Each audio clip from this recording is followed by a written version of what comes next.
미국의 사회학자인 알리 러셀 혹실드는 1983년에 처음으로 감정노동이라는 화두를 던졌다.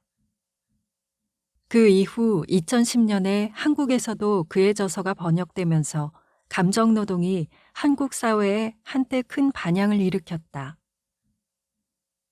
그 당시 88만 원 세대론과 맞물리면서 인위적인 감정으로 노동해야 하는 현실을 비판하는 소리가 쏟아졌다.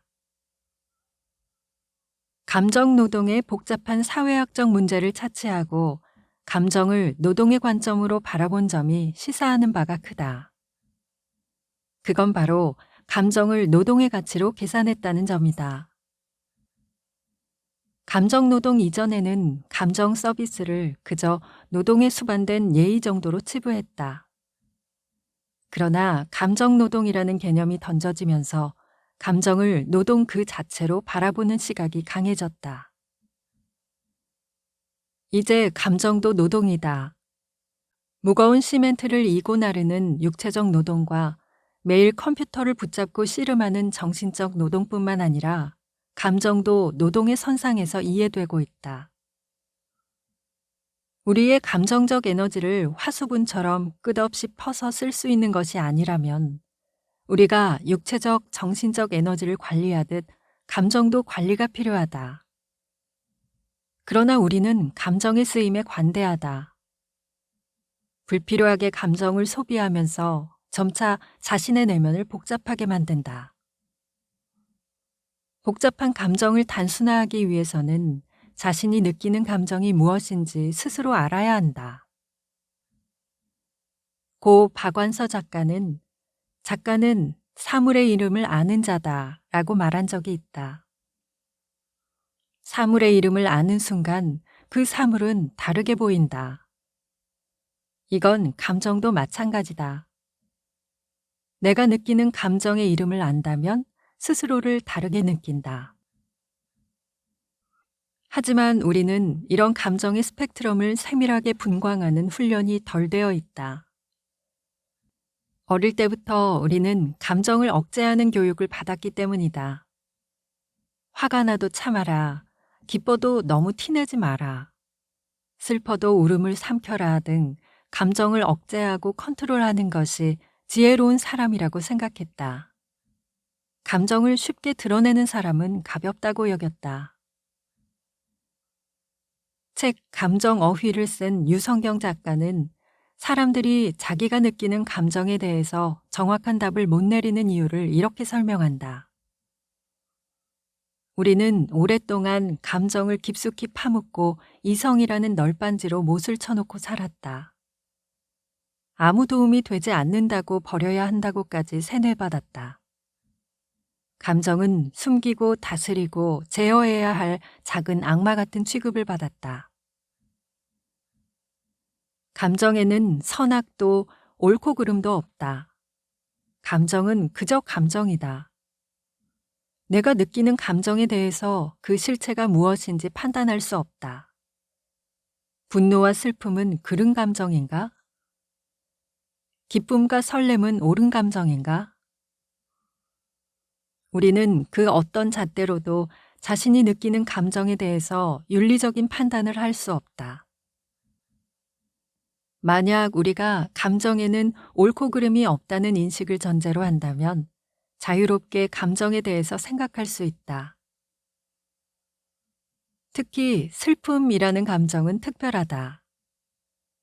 고통스러운 감정에는 드라마틱한 이야기가 담겨 있다. 슬픔은 자기를 되돌아보게 하고 그 속에서 새로운 눈을 번뜩이게 한다. 하지만 슬픔이라는 감정은 수많은 스펙트럼으로 갈라진다. 내가 느끼는 이 감정을 단지 슬픔이라고 뭉툭하게 본다면 우리는 그 감정에 대해서 보다 자세한 설명을 하기가 힘들다. 자세히 감정을 들여다봐야 정확한 설명을 할 수 있다. 감정 공부가 필요한 것이다.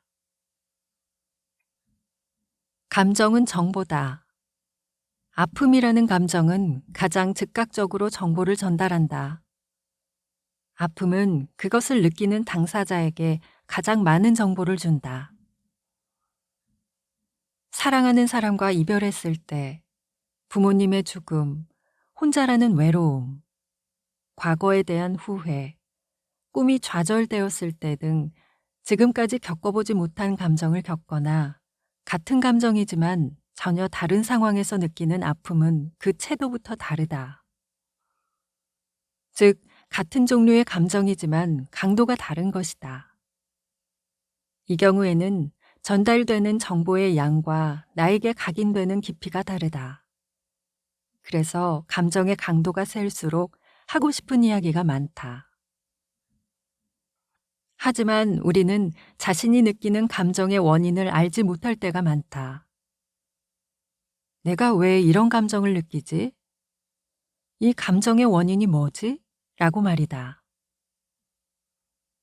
자신의 감정만을 들여다보고 분석한다면 그 원인을 찾기 어렵다. 감정의 원인이 된 행동을 파악하면 쉽게 원인을 분석할 수 있다. 배우들의 연기법은 감정의 원인을 파악하는 힌트가 된다. 배우들이 감정 연기를 할 때 그들은 감정 그 자체에 집중하지 않는다. 행동을 통해서 감정을 끌어올린다. 예를 들어 경쟁자에 대한 복수심이라는 감정을 연기할 때 아마추어 배우들은 과거에 자신이 겪었던 복수심을 억지로 떠올리면서 연기한다. 하지만 노련한 배우들은 복수를 행동한다. 즉, 주먹을 꽉 쥐거나 어금니를 깨물면서 복수심을 연기한다. 감정보다 행동에 집중하면 거기에 맞는 감정은 저절로 느껴지는 것이다. 배우들은 감정을 연기하기 위해 행동을 분석한다. 그럼 반대로 나에게 불러일으키는 감정을 해부하기 위해서는 감정 앞에 있던 행동을 분석하면 감정의 실체가 뚜렷해진다. 감정의 목소리를 들어야 한다. 감정은 나를 파악할 수 있는 가장 좋은 단서다. 철학자 강신주는 감정에 대해서 이렇게 말한다. 인간은 본질적으로 이성적인 존재일까? 이것은 감정의 강력함에 직면했던 인간의 절망스러운 소망에 지나지 않을 것이다.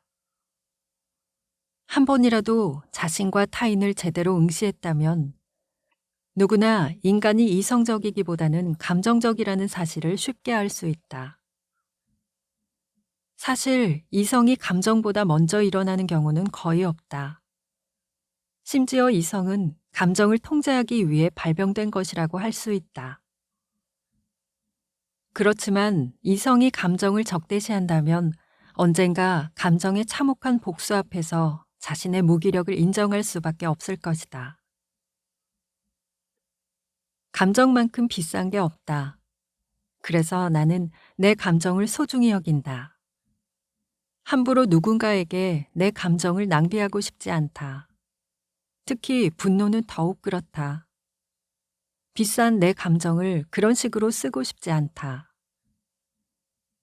분노가 치밀어 올라도 이런 곳에 내 감정을 쓰는 것이 아깝다는 생각이 들면 차분히 내 감정과 거리를 둔다. 반대로 좋은 감정은 얼마를 지불하고서라도 사고 싶다. 하지만 그런 감정은 비싸기 때문에 쉽게 느끼기 힘들다.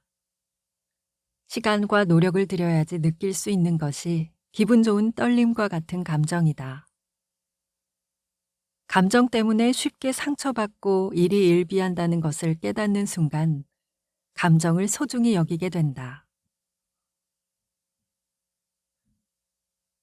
통영의 사량도 지리산을 등산한 적이 있었다. 높이는 397m로 높지는 않았다. 내가 많은 산을 타지 않았지만 사량도 지리산은 지금까지 내가 살면서 올랐던 산 중에 극악이었다. 보통의 산은 오르고 내려가는 패턴이 예측이 된다. 하지만 사량도의 고도는 낮지만 능선을 따라서 이동하는 코스여서 전혀 예측할 수 없었다.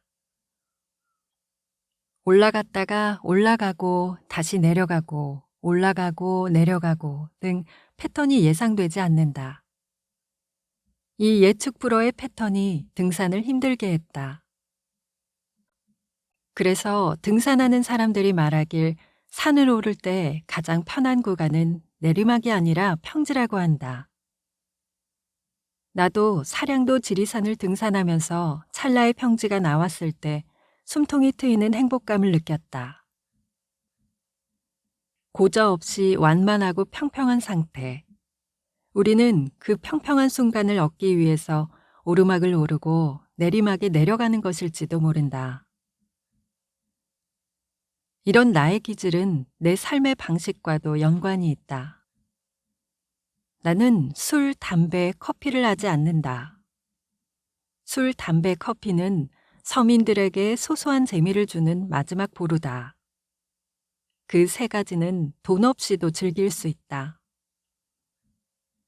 300원짜리 자판기 커피를 마실 수 있고 1,300원에 소주 한 잔 기울이며 스트레스를 푸는 사람들도 있고 담배 한 개비로 근심 걱정을 날리는 사람도 있다. 그래서인지 그조차도 하지 않는 나를 신기하게 생각하는 사람도 있다. 나와 가까이 있는 사람도 내가 왜 그런 삶을 사는지 궁금해하기도 한다. 나도 내가 왜 그런지 이유를 모르다가 애나 램키라는 정신과 의사가 그 대답을 대신해 주었다. 정신의학 의사인 애나 램키는 책 도파미네이션에서 쾌락과 고통은 쌍둥이라고 말한다. 쾌락과 고통의 관계를 시소로 비유했다. 쾌락의 무게가 클수록 쾌락 쪽의 시소는 내려가지만 반대편의 고통은 높이 올라간다는 것이다. 즉, 쾌락에 상응하는 고통은 늘 따라온다고 말한다. 그리고 그 고통을 잊기 위해서 다시 쾌락을 추구하다 보면 멀쩡한 뇌도 쉽게 망가진다는 것이다. 정신의학 분석이 아니더라도 사실 우리는 살아가면서 이러한 경험들을 많이 한다. 밤에 기분 좋게 술을 먹었지만 다음날 숙취의 고통에 시달리거나 클럽에서 신나게 놀고 난 다음 해 뜨는 아침을 맞이했을 때 느끼는 왠지 모를 울적함이 그렇다. 법정 스님은 이러한 중생들의 아이러니를 이미 파악하시고 이런 말씀을 하신 적이 있다. 현대인들의 불행은 모자람에서가 아니라 오히려 넘침에 있음을 알아야 한다. 모자람이 채워지면 고마움과 만족할 줄을 알지만 넘침에는 고마움과 만족이 따르지 않는다고 말이다. 고통이 크면 조금만 그 무게가 덜어져도 행복감을 느낄 수 있다. 하지만 넘치는 쾌락은 끝없이 추구하게 되고 더 진한 행복이 아니면 행복감을 느낄 수 없게 된다. 그래서 나는 평온한 게 재미있다. 들뜨지도 않고 가라앉지도 않고 그저 평온한 상태를 유지하는 게 나에게 최고의 재미다. 술, 담배, 커피는 내 바이브를 위아래로 요동치게 만든다. 들뜨면 좋지 않냐고 하는데 기분이 높이 올라간 만큼 떨어질 때는 그만큼 아래로 떨어진다.